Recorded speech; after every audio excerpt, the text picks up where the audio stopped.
Amados, é um privilégio estar junto, né? E agora, o momento, né? Depois de nós termos um tempo tão precioso, né, de louvor, quero até encorajar os irmãos, né? Se a gente pudesse estar junto aqui logo no início do culto, né? Louvando a Deus. A palavra de Deus fala que nós devemos entrar diante dele com louvores, com ações de graças, né? Nós tivemos um tempo tão precioso aqui, né? Tão maravilhoso, né? Músicas tão apropriadas. Então eu creio que nós podemos ser ainda mais enriquecidos, né? Estarmos aqui engrossando, né, esse coro de louvor, de gratidão a Deus, de cantar aquilo que Deus tem feito, né, nas nossas vidas e aquilo que Ele vai fazer. Também cantar, né, as nossas dores, os nossos sentimentos e a esperança que nós temos, né, nesse Deus que é maravilhoso, que Ele é Pai, Filho e Espírito Santo, né? E quando nós entendemos dessa maneira, é algo que pode parecer, não, isso é uma parte, não é uma parte, né? Essa maneira como nós nos apresentamos diante de Deus é tudo, porque uma hora, de um jeito ou do outro, todos vão se apresentar o quê? Diante de Deus. Jesus é o caminho, a verdade e a vida, e ninguém chega ao Pai se não for através dele. O que dizem por aí é que todo caminho, né, leva a Roma, todo caminho leva a Deus, né? Não importa a religião, tudo isso vai levar a Deus, é verdade. A Deus vai levar tudo, todo mundo vai comparecer diante de Deus. Mas quem vai comparecer na condição de filho é só aquele que trilhar o que? No caminho que Jesus é, né? Então, se trilha em outro caminho, quando chegar vai estar diante do quê? De Deus. Uma pessoa que não tem nada a ver consigo, porque não é da família. Você não é da família, como é que vai ser? Como é que vai ter esse trato com Deus? Mas através de Jesus, a nossa filiação, né, diante de Deus, isso é o que? Garantida. E é garantido com um selo, né, o selo, né, do Espírito Santo de Deus. Hoje nós vamos estar ministrando sobre a nova vida que nós temos em Cristo. A Bíblia, ela trata, né, que nós temos duas vidas, né? Aqueles que nasceram de novo, nasceram em Jesus Cristo, elas têm duas vidas, essas pessoas têm duas vidas, uma antes e outra depois, né? Até mesmo a história é assim. A história está dividida entre a ser antes de Cristo e depois de Cristo. E as nossas vidas também devem estar o quê? Dessa maneira. Antes de conhecer Jesus e depois de conhecer e ter comunhão com Jesus. E o nosso texto, né, é lá em Romanos, no capítulo 12. Nós vamos fazer a leitura do Romanos capítulo 12, depois uma breve introdução, né, do que aconteceu para trás do 12. E esse texto ele é muito importante, principalmente para a nossa vida em família e a nossa vida em igreja e a nossa vida em comunidade, como pessoas que vivem a nova vida. Hoje nós vamos estar usando a revista atualizada, a versão. Então, Romanos 12. Rogo-vos, pois, irmãos, pelas misericórdias de Deus, que apresenteis o vosso corpo por sacrifício vivo, santo e agradável a Deus, que é o vosso culto racional. E não vos conformeis com este século, mas transformai-vos pela renovação da vossa mente, para que experimenteis qual seja boa, agradável e vontade de Deus. Nós vamos ler para frente, mas eu gostaria antes de fazer uma introdução aqui, né? Então aqui fala aqui primeiro fala antes, né? Romanos 12, quer dizer, o 12 capítulos, tem 11 para trás, né? O que é essa carta aos Romanos? É uma carta que Paulo apóstolo escreveu, e ele era uma pessoa extremamente produtiva, ele tinha um coração, todo ele foi gasto depois que ele conheceu Jesus, né? Ele não conhecia antes, depois que conheceu, ele colocou tudo que ele era no sentido de pregar o Evangelho a toda criatura, que era a ordem que Jesus tinha dado, a orientação que Jesus tinha dado, ide por todo mundo pregar o Evangelho a toda criatura. E ele já tinha feito muita coisa, e aí ele estava pretendendo ir para a Espanha, né? Ele estava lá na região na Grécia, também na parte lá de Jerusalém, ele andava por todo lado, mas a viagem que ele estava entendendo é ir para a Espanha.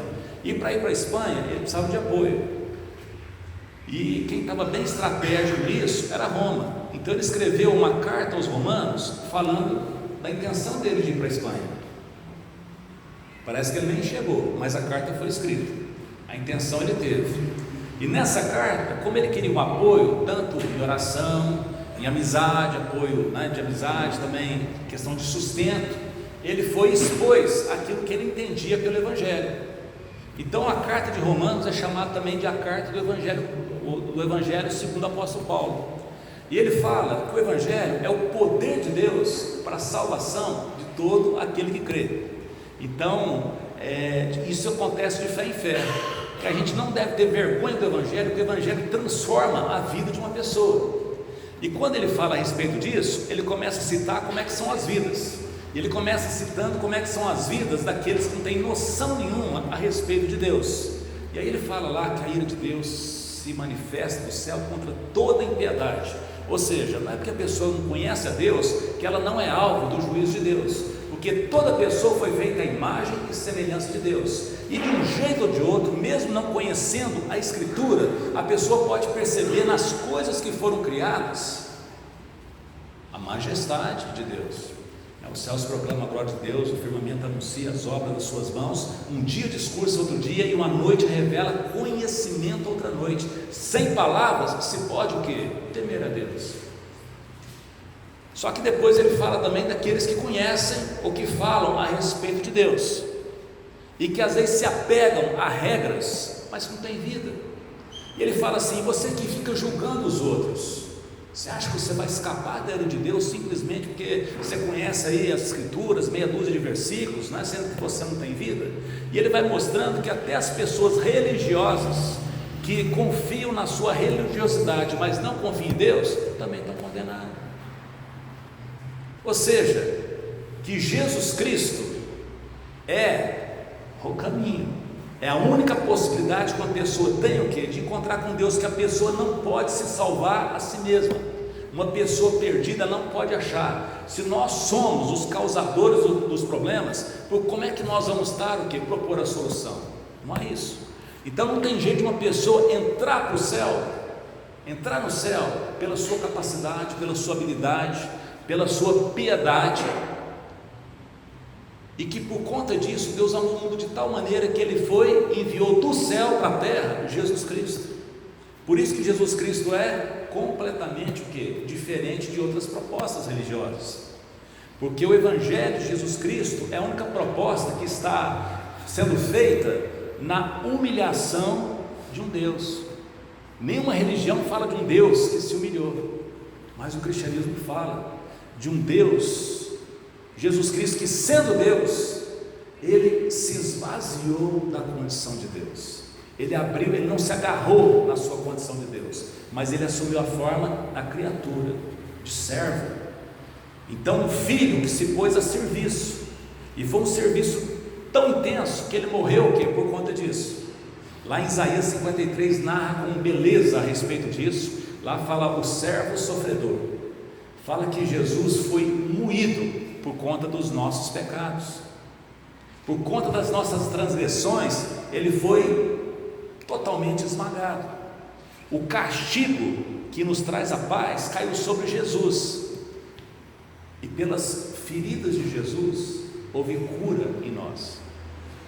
Então, quando se fala da salvação pela graça, é pela graça porque não fomos nós que pagamos, mas que custou caríssimo, e quem pagou o preço foi o próprio Deus. Então ele vai colocando essas coisas, que nós somos justificados somente pela fé, né? No capítulo 5 ele fala isso, pela fé em Jesus Cristo. Não tem outra maneira de uma pessoa ser justificada. Ou seja, a pessoa tem uma vida, um currículo terrível, uma reputação tétrica, mas ela pode ser justificada? Pode.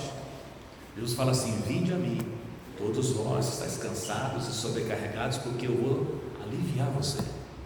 Assuma o meu jugo, que é suave, e o meu fardo, que é leve, né? Ouça, você vai arrumar um descanso para a sua alma. Então, dessa maneira, o Evangelho vai sendo o que? Pregado, e nós vamos tendo um entendimento que nós não temos por nós mesmos. O que acontece? Ele vai contando várias situações que não tem condenação para quem está em Cristo Jesus, que a pessoa que é guiada pelo Espírito Santo de Deus, né, essa se inclina pela vida. Mas aquela pessoa que vive segundo os seus instintos, segundo o seu raciocínio, essa pessoa está caminhando para a morte. E ele vai falando muitas coisas, mas aí no final do capítulo 11 ele dá uma explosão de louvor, fala assim: profundidade da riqueza, do conhecimento do Senhor.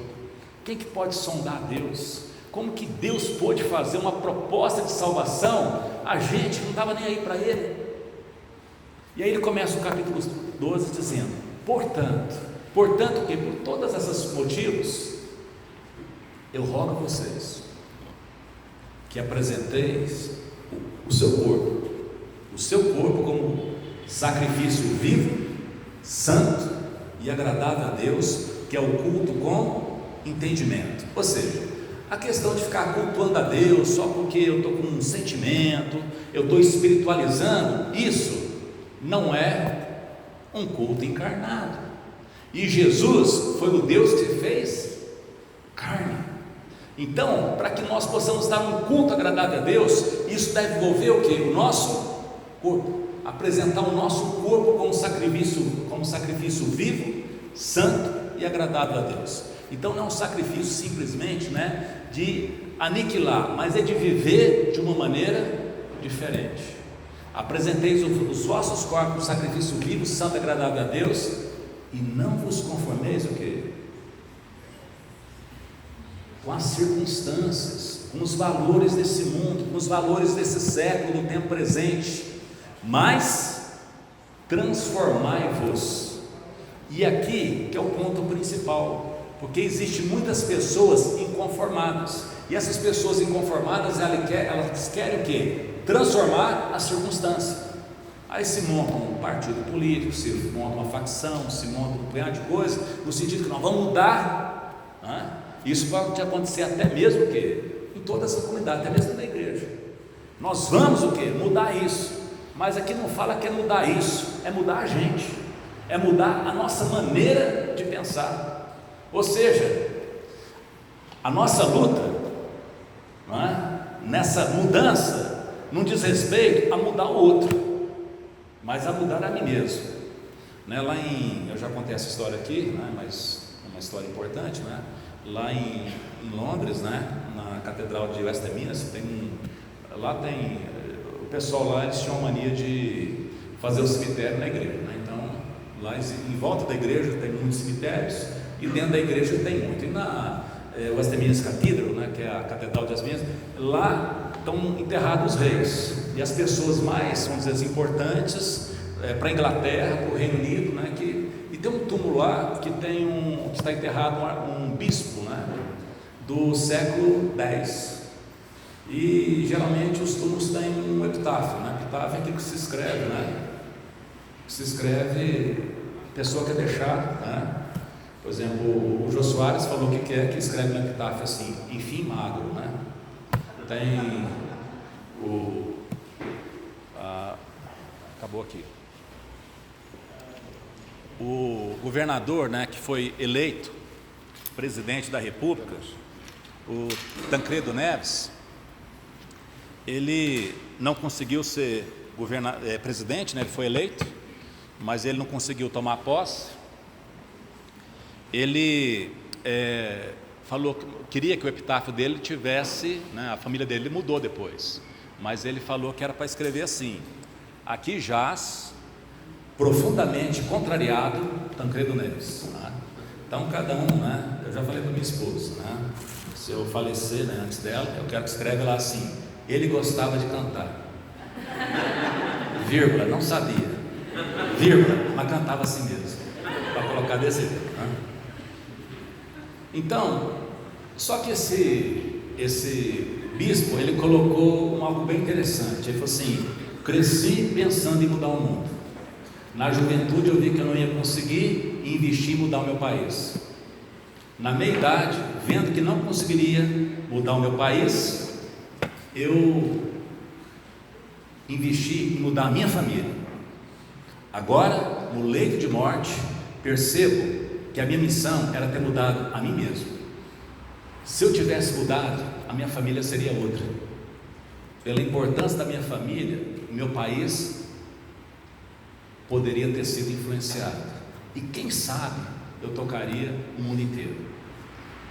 Então ele procurou tanto, já viu a pessoa que às vezes quer, nós vamos mudar o mundo, mas não, você vai ver, abre as gavetas dela, tudo aquela bagunça, quer dizer, nem a gaveta arruma, e quer, e quer organizar o quê? O restante todo, né? Então aqui, pronto, né?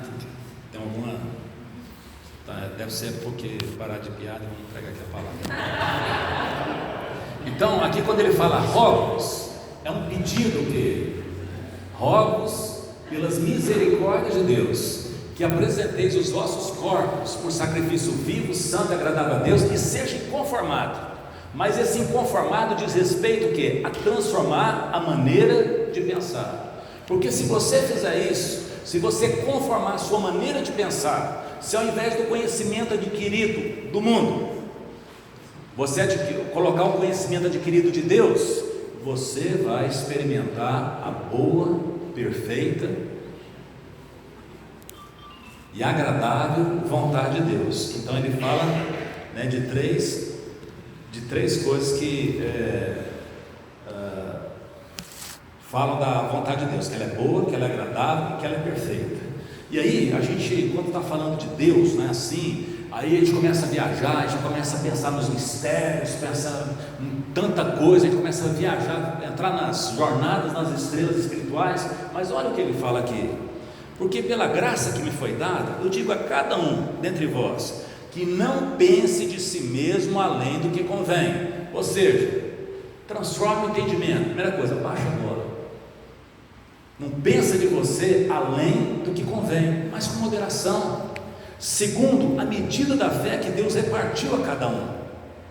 Porque no corpo, e ele vai falar do corpo, né? Porque assim como um corpo, assim como no corpo nós temos muitos membros, mas nem todos os membros têm a mesma função, assim também nós, conquanto muitos, somos um só corpo em Cristo, e nós somos o que? Membros uns dos outros. Ou seja, segundo o mundo, nós pensamos em ser protagonistas, em aparecer, mas ele fala que aqui não é isso que se trata, é de um corpo. O que aparece no corpo? Quem pode falar o que aparece no corpo? Você olha, um corpo que você vê, às vezes uma espinha, às vezes um furúnculo. Um corpo não é com alguma coisa em particular ser visto. O que é para ser apreciado é o que? É todo o corpo, é a harmonia do corpo. Então, não adianta ter aquele corpo aí tem um belo braço, mas se o restante não está lá ajeitado, qual que é a situação? Então, assim como num corpo tem muitos membros, nós somos corpo de Cristo, nós somos membros uns dos outros. Quer dizer, mas eu vou para minha casa, pois é, mas nós espiritualmente nós estamos ligados uns aos outros, de sorte que se nós avançamos uns contra os outros, é como se o corpo que tivesse se machucando a si mesmo. Aí ele fala assim: tendo diferentes dons, segundo a graça que nos foi dada. A graça foi dada a todos, nós temos diferentes dons. Se é profecia, seja segundo a proporção da fé. Se é ministério, dedique nesse ministério. O que ensina, esmere, ensine com esmero, né? Procura fazer o melhor, esmere-se no fazê-lo. Ou que exorta, faça com dedicação. Você vai falar a uma pessoa, cuidado, você está mexendo com uma pessoa, você tem de tratar, não é no sentido da pessoa fazer o que você quer, mas ela tem de compreender aquilo que Deus quer para ela, que é a vontade boa, perfeita e agradável. Então nós não podemos manipular o que? Uns aos outros, mas nós devemos o que? Apresentar para as pessoas aquilo que Deus diz a respeito dela. Aquele que contribui, nós temos um momento nosso de contribuição. Contribua com liberalidade, ou seja, não fica lá, eu penso, não, eu estou vivendo uma nova vida, e nessa minha nova vida, né, eu vou contribuir com liberalidade. Aquele que preside, né, nós temos aqui o nosso pastor Sérgio, que é o nosso coordenador, pastor coordenador, que faça isso com diligência. Pode ver que para cada dom aqui tem um verbo, que seja diligente o quê? Na presidência. Quem exerce misericórdia, que está acudindo o necessitado, faça isso o quê? Com alegria. Porque se chega lá com cara de amor, o cara já está arrebentado, você chega lá com a cara de tristeza, né? Faça isso o quê? Com alegria. Olha, Deus sabe o que está fazendo, não é isso que nós cantamos aqui? Ele conhece, né? Então você não perca, você pode não entender o que está acontecendo, mas Deus sabe o que Ele está fazendo. Ele continua falando: o amor seja sem hipocrisia. detestai o mal, apegando-se ao bem. Às vezes nós odiamos a hipocrisia, mas nós somos hipócritas. Às vezes nós odiamos o que? A hipocrisia nos outros. Hipocrisia tem muito a ver com ser artista. Artista é uma pessoa que representa aquilo que ela não é. E às vezes nós representamos aquilo que nós não somos. E aqui fala que o amor não pode ser feito assim, tem que ser feito o quê? De maneira autêntica, sem hipocrisia. Amai-vos cordialmente uns aos outros com amor fraternal, preferindo-vos em honra uns aos outros. No zelo, é para ser zeloso mesmo, não é para ser remisso. Sede fervorosos no espírito, servindo ao Senhor. Regozijai-vos na esperança, sede pacientes na tribulação. Tribulação toda a gente passa, sofrimento toda pessoa passa, e o sofrimento é algo que muda a vida de uma pessoa. Tem gente que no sofrimento melhora, e tem gente que no sofrimento piora. Tem gente que no sofrimento se achega a Deus, e tem gente que no sofrimento amaldiçoa Deus. Tem gente que quebranta, entende a sua limitação, e tem gente que se ressente e se endurece. Antigamente, o sofrimento, para os antigos, era algo no sentido de fazer a pessoa crescer. Nos dias atuais, as pessoas, diante do sofrimento, elas desmoronam. Porque esse mundo foi criado para a geração que está aí agora, numa expectativa de vida, que nós vamos viver, que vai ter um êxtase, que vai ter prazer, que vai ter tudo, e a vida não é isso. Nós vivemos num mundo caído. Então nesse mundo nós temos aflições. Jesus fala: olha, no mundo passais por aflições, mas tende bom ânimo. Por quê? O mundo é passageiro. Eu venci o mundo, e pode ficar animado, porque vai passar.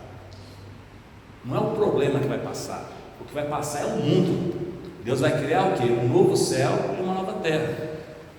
Então sede pacientes na tribulação, na oração perseverantes. Pode ver que tem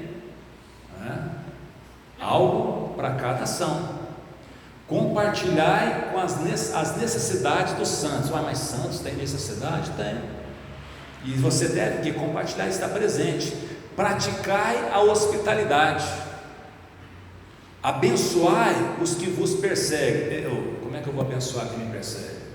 Eu quero mais que se dane. Na nova vida era assim, na antiga vida era assim.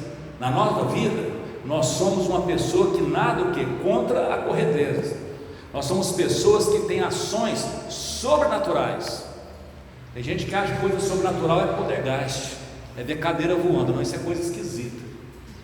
Sobrenatural é a gente ir sobre o natural, é a palavra, além, o natural está aqui, e a gente vai além do natural. Então, cansei. O sobrenatural é: eu espero no Senhor, e por isso as minhas forças são renovadas. Eu levanto o voo com asas como águias, e eu corro e não me canso, caminho e não fadigo. Por quê? Porque é o Senhor que me sustenta. Abençoai e não amaldiçoeis. Aqui não fala nem daquela situação assim: não, eu não estou amaldiçoando, não. Para mim fulano nem fede nem cheira. Não, isso não é o que está aqui. Aqui fala exatamente o que? O contrário. Abençoar. Isso aqui é um exercício assim excelente de se fazer. Jesus já falou: olha, ouviste o que foi dito, amai os que vos amam e odiai o vosso inimigo. Eu porém vos digo: abençoai aqueles que vos perseguem. Abençoai, não amaldiçoeis, porque é assim que você se torna o quê? Filho do vosso Pai Celeste. Porque o vosso Pai Celeste faz vir a chuva sobre o justo e sobre o injusto, sobre os bons e sobre os maus. Deus não está lá ressentido falando assim: fulano é muito malvado, eu vou mandar uma chuva e e no perímetro lá da fazendinha dele, não vai chover, vai escorregar tudo, né? Porque ele é muito maldoso, ele não está fazendo a coisa certa. Não, Deus chuva o quê? Sobre todos. E aquele sujeito está sendo agraciado por Deus, só que se ele não emendar os caminhos dele, ele vai morrer na maldade dele. Então nós devemos abençoar, nos tornar. E a pessoa fala: não, pastor, mas é o seguinte, fala para orar pelos inimigos. Eu oro e o cara não muda. E quem disse que ele vai mudar? Não, mas não, se é para orar para o cara mudar. Não, não é para o cara mudar, é para você mudar. Porque o seu coração muda quando sinceramente você intercede por aquele que só faz mal para você. É nesse momento que você se torna realmente o que? Filho do Pai Celestial. Porque o Pai Celestial é assim, Ele oportuniza a todos. Não quer dizer que todos vão ser salvos, mas a salvação está aí. Jesus está sendo pregado. Vai chegar um momento de juízo, e aqui vai falar que não somos nós que devemos nos meter a isso. Alegrai-vos com o que se alegra. Isso é coisa difícil.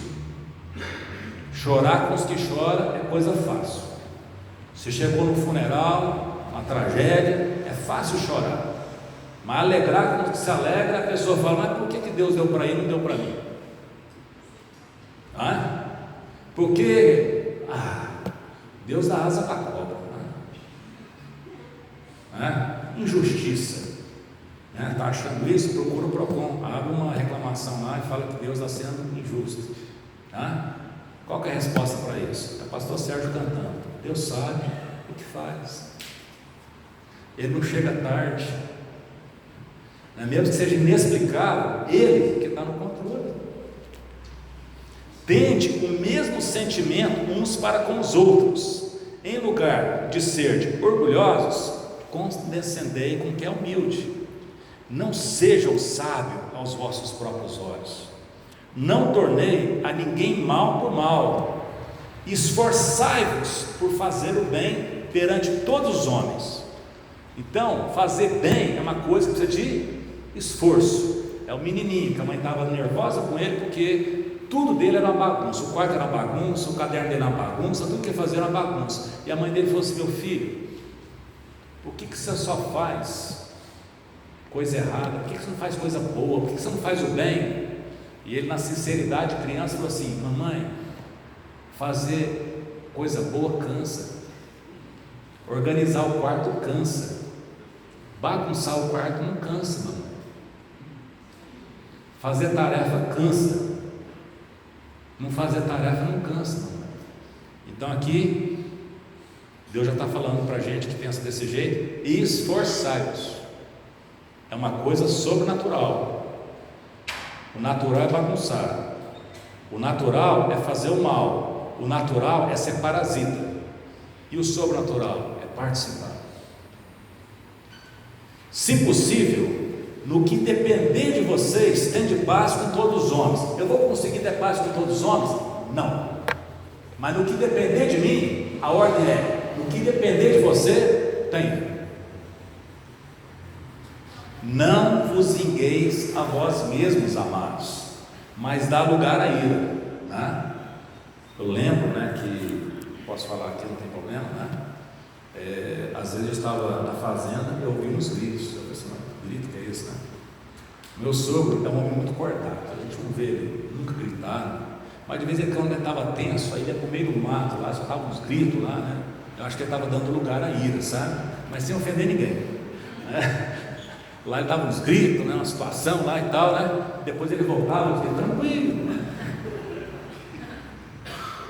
Deve ser isso que está sendo dito aqui, Então, a ira vem, mas aqui fala que nós devemos dar lugar a ela, pôr isso para fora. Isso não pode ficar dentro da gente, porque se ficar dentro da gente, vai virar o que? Um ressentimento, um rancor. Isso pode dar até o que? Gastrite, úlcera, até câncer dá esse negócio, dá doenças psicossomáticas. A pessoa vai ficando toda oprimida, e de repente pode fazer até uma besteira.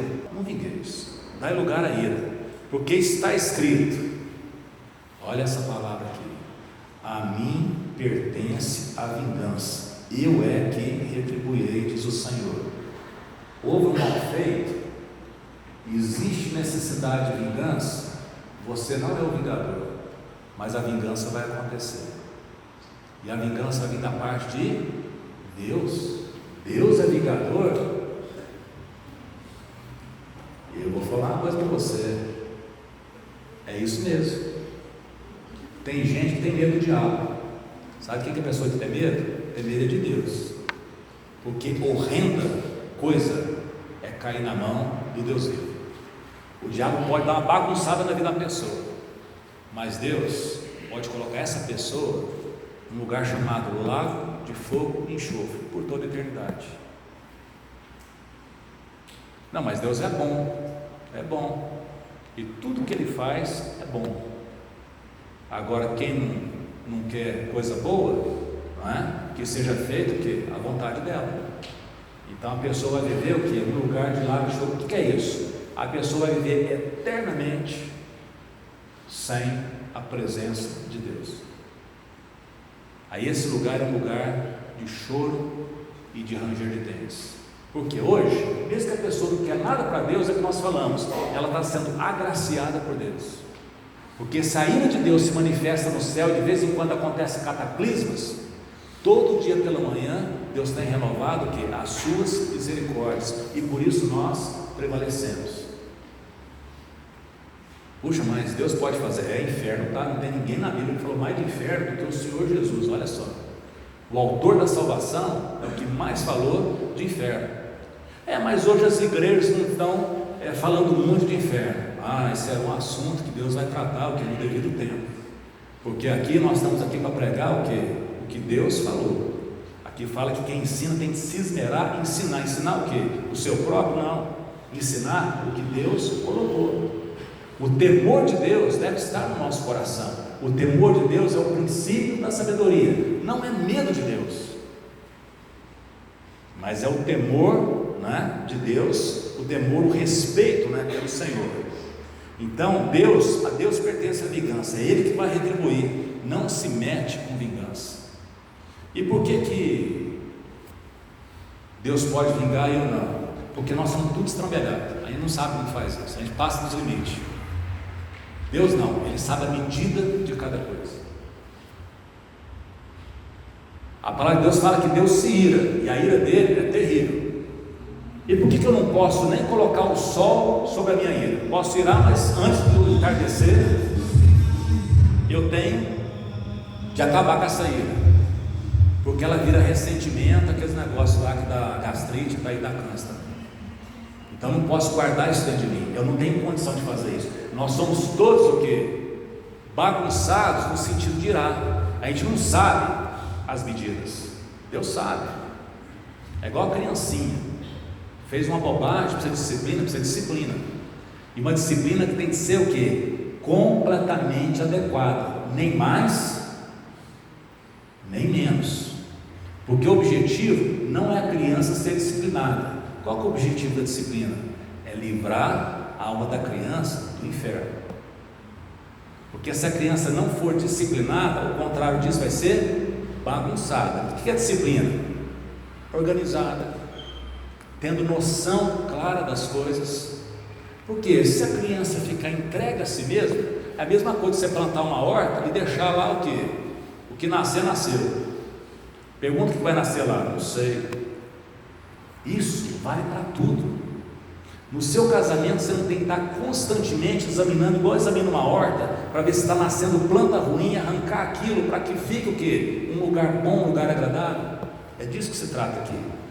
Então Deus vai vingar, diz o Senhor. Pelo contrário, se o teu inimigo tiver fome, dá-lhe de comer. Se ele tiver sede, dá-lhe de beber. Porque fazendo isso, amontoarás brasas vivas sobre a tua cabeça. O que é essas brasas vivas sobre a tua cabeça? Está mostrando claramente que você é de Deus. Você não é qualquer um, você é diferente. E aí conclui o quê? Um versículo tão importante: não te deixes vencer do mal, porque o mal vai te atacar, mas vença o mal com o bem. Isso não é a maioria, isso é a minoria. Existe o mistério do mal, da maldade que age nesse mundo, e todos nós estamos sujeitos a ele. E a nossa vitória pode ser que nós não vamos ver com os nossos olhos, mas a palavra de Deus fala assim, que a gente vai ceifar em tempo oportuno, se nós não cansarmos de fazer o bem. Então faz o mal, faz o bem. Faz o mal, continua fazendo o bem. E se aprontar mais uma, continua fazendo o bem. Pode ter certeza. Ou um dia isso muda, ou então a gente muda para morar com Deus, e aí isso vai passar. Mas um momento vai mudar. Quem não se cansar de fazer o mal, vai vencer o mal o quê? Com o bem. E aí ele vai falando de outras coisas no capítulo 13, lá sobre a questão de autoridade, mas o que eu queria colocar aqui para os irmãos, né, só para a gente terminar essa reflexão, né, que o tempo já a colocou, está lá no versículo 11, né, que eu acho que conclui bem do capítulo 13, né? O capítulo, versículo 11 diz assim: e digo isso a vocês, que conheceis o tempo, e já é hora de vos despertardes do sono, porque a nossa salvação está agora mais perto do que no princípio cremos. Vai alta a noite e vem chegando o dia. Deixemos, pois, as obras das trevas e nos revistamos das armas da luz. Andemos dignamente em pleno dia. E olha como que ele fala rasgado aqui, ó. Não em orgias, não em bebedices, não em puticícias, não em dissoluções. Olha, esse dissoluções aqui eu sei o que é, porque é o contrário de solução, né? Em vez de solução é dissolução. Agora esse puticício, a gente bate o olho na palavra e já vê o que? Que é uma coisa horrorosa, né? Isso é o que? Impureza, imundícia. Não em contendas, nem em ciúmes, mas revestidos de Deus, revestidos do Senhor Jesus Cristo, revestidos daquilo que nós somos, de família de Deus, e nada disponhais para a carne, no tocante às suas concupiscências. Outra palavra, né?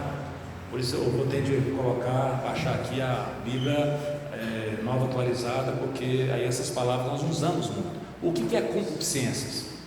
São desejos desordenados da carne. Nós devemos entender que naturalmente nós temos desejos o quê? Desordenados. Ou nós comemos de menos, ou nós comemos demais, ou nós dormimos de menos, ou nós, né? Até o trabalho, que é algo digno, tem pessoa que fica o quê? Viciada no trabalho. Tudo que Deus criou, a pessoa vai e por conta dessa concupiscência, ela vai e corrompe isso. Então, amados, tudo isso está falando, não é porque é uma maneira de nós vivermos, é porque o fim está chegando. Nós não vamos viver sempre nessa situação. Essa palavra aqui, ela é para produzir fé no tempo que nós vivemos. Mas a palavra de Deus fala que aqueles que são mais que vencedores são aqueles que não venceram, porque não foi a sua vontade que prevaleceu. Eles são mais que vencedores porque foi a vontade de Deus que prevaleceu, e isso fez com que ele, que era mortal, se tornasse eterno. Então eu sou mais do que vencedor, porque não fui eu que venci, foi Deus que venceu. Só que essa vitória de Deus sobre a minha vontade foi melhor para mim do que se eu tivesse vencido. Às vezes nós queremos tanto uma coisa e insistimos com Deus: Deus me dá isso, Deus me dá isso. E sabe o que a Bíblia fala a respeito disso? Fala que lá no deserto as pessoas clamaram e pediram para Deus, exigiram, determinaram: eu quero, está determinado, vai acontecer. O que Deus fez? Deu. E o que aconteceu? Aquilo apodreceu os ossos daquela pessoa. Nós pedimos para Deus E se nós insistirmos, a pior coisa que pode acontecer, tá bom. Porque Deus, como Pai, Ele sabe o que é melhor para a gente. E a gente às vezes insiste, porque eu quero isso, e eu quero, e vai na birra. E aí a gente acha que é aquilo que vai mudar a nossa vida. Mas quem muda a nossa vida é Deus. Ele que sabe o que faz.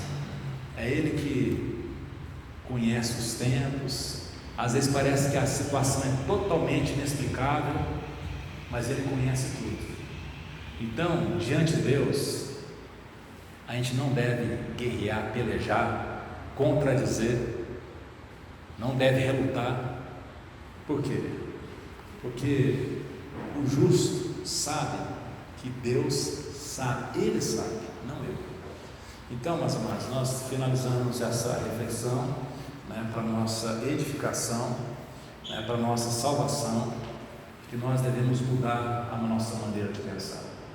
Às vezes a gente acha assim: por que você vai lá? Não, eu vou lá porque eu gosto de ir lá, e lá, beleza. Mentira, não tem nenhum lugar que é uma beleza. Todo lugar que você for vai ter o quê? Problema. Agora a pergunta é: você vai ser um agente de mudança para melhor? Ou você vai ser um crítico daquele lugar que você frequenta, da sua casa, da sua família, do seu trabalho? Ou você vai ser o quê? Um filho de Deus, a luz naquele lugar, o sal naquele lugar. Então aqui fala: portanto, por conta que a salvação é desse jeito, eu peço a vocês que apresente aqui os vossos corpos, você inteirinho, como um sacrifício vivo, santo e agradável a Deus, que é o vosso culto racional. E não vos se conforme, com este século, mas transformai-vos pela renovação do vosso entendimento, porque aí você vai conhecer, vai experimentar a vontade de Deus, que é boa, perfeita e agradável. Amém?